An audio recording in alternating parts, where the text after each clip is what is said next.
Bonjour, c'est Dovan, bienvenue dans ce troisième tuto.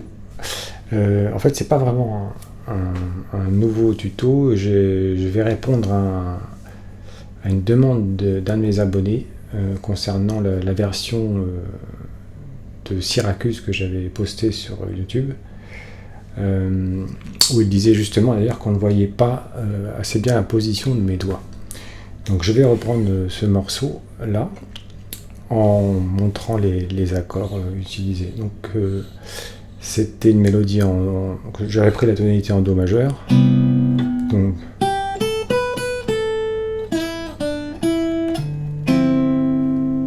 Donc je joue un Ré mineur 7 avec la 9e, le Mi,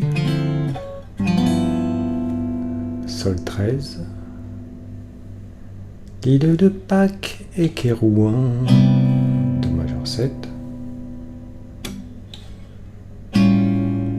Donc là, le 6e degré dominant. Je vais pas expliquer aujourd'hui, on peut le faire comme ça, diminuer bien sûr. On revient.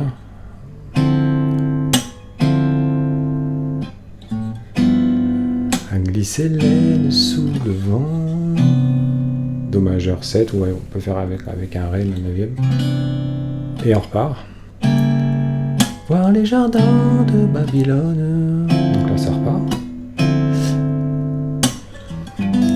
Donc là, je refais la même chose.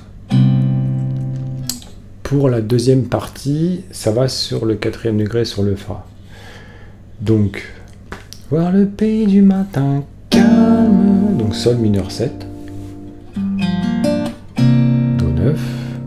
Aller pêcher au corps mourant. Fa majeur 7. Et m'enivrer de vin de palme. Fa mineur 7. On peut faire Fa mineur 9 aussi là. Faire le Si bémol comme ça avec une 9e suspendue ou Si bémol 13 en écoutant Ré 9 chanter le vent Sol 7 avant que la 7 jeunesse s'use, ça reprend Ré mineur 9. Alors là j'ai changé un petit peu. Ça va me permettre de parler de la notion, enfin peut-être que je referai sûrement un tuto entièrement là-dessus, de relatif mineur. Alors c'est un morceau, là j'allais faire la grille 2, 5e degré, 1er degré. Mais on peut, la dernière fois sur Syracuse, j'ai fait avant que ma jeunesse s'use. Je suis parti sur Mi. Et que mes printemps soient partis. Alors, le relatif mineur, qu'est-ce que c'est? Au lieu de tomber sur un Do majeur 7, je tombe sur un La mineur 7. Alors, Do majeur et La mineur 7, c'est pratiquement le même accord, c'est le relatif, on dit que c'est le relatif mineur. Mais là, bon, j'expliquerai une autre fois exactement ce que c'est, mais l'avantage d'utiliser cet outil de relatif mineur, c'est que ça change la couleur. Au lieu de retomber sur un accord majeur, on va dire qui est plus ou moins joyeux, bon, c'est un peu cliché de dire ça, mais c'est vrai, là, on arrive sur un accord mineur qui est un peu plus nostalgique, je trouve qu'il va bien avec cette chanson. Donc, je fais ça, et ensuite, bon, je glisse, je reviens sur Sol mineur 7, Do 9, j'aimerais tant voir Syracuse, et là, j'utilise encore la notion de relatif mineur, c'est-à-dire que normalement j'ai Ré mineur 7, 9. Et bien le relatif de Ré mineur 7 ou Ré mineur 9, le relatif du coup majeur, c'est le Fa majeur 7. ça marche dans les deux sens. On peut remplacer tous les accords majeurs 7 par leur relatif mineur et tous les accords mineurs 7 par leur relatif majeur. Ça donne un rebond. Alors on se trompe pas, hein, parce qu'on reste dans la tonalité, mais ça donne une petite couleur différente. Au lieu de faire « J'aimerais tant voir Syracuse, l'île de Pâques et Kérouan », ça fait « J'aimerais tant voir Syracuse, l'île de Pâques et Kérouan ». Voilà. Donc si je reprends, donc petit chromatisme, voilà, après, et puis pour finir j'ai fait la même chose. Avant que ma jeunesse s'use, Ré mineur 9. Je sais plus de si c'était... Non, c'est peut-être à ce moment-là que j'ai fait... Que votre instant soit parti, c'est ça que j'ai dû faire. J'aimerais tant voir Syracuse pour m'en souvenir à Paris. Voilà, là on aurait pu repartir sur le mineur. J'aimerais tant voir Syracuse pour m'en souvenir à Paris. Vous voyez, ça change complètement. Je préfère d'ailleurs pour finir moi ça. Voilà pour les accords. Je vais tenter de les écrire correctement en lien sous la vidéo pour que ce soit plus facile pour Nicolas et pour les autres de les suivre. Oui, alors je vais profiter. Bon, il fait un petit peu chaud, hein, c'est l'été. Là, il fait même je commence carrément à goutteler là.